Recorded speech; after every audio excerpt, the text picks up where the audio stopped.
Welcome back everybody, Capital Exotics. Thanks for checking out the channel. I'm back today with another video, and this video is going to focus on a direct comparison between the stock Porsche exhaust and the Soul Performance valve exhaust with the valves open and the valves closed. But before I get to that, I want to thank everybody for checking out my Soul Performance valve exhaust video that I just put out. It's got a lot of likes, it's got a lot of comments, and it's got a lot of views. So keep it up. Thanks for checking out and supporting the channel.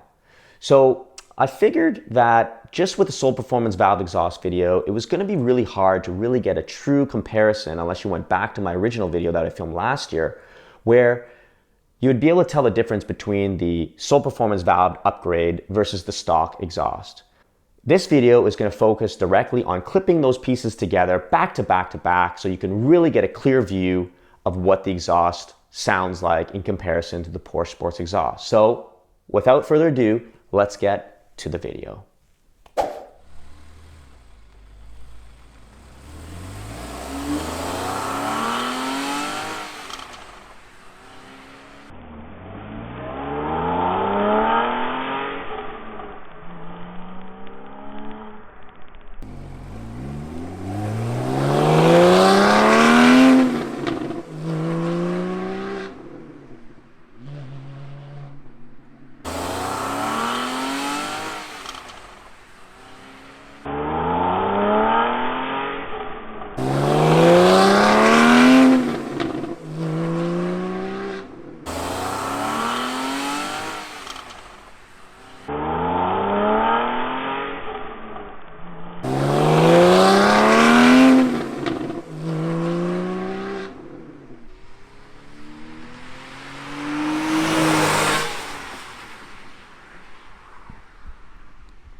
Thanks for sticking around everybody. That concludes the video. The Porsche stock exhaust versus the Soul Performance valve exhaust, valves open and valves closed. And judging by the clips back to back to back, it's no doubt the Soul Performance valve exhaust annihilates the Porsche stock exhaust. It's not even close.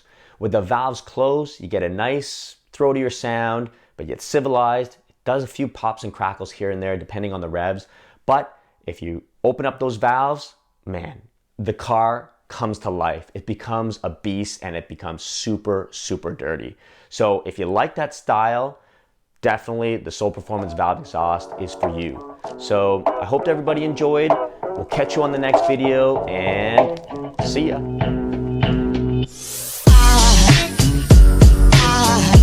There goes a sight from my soul.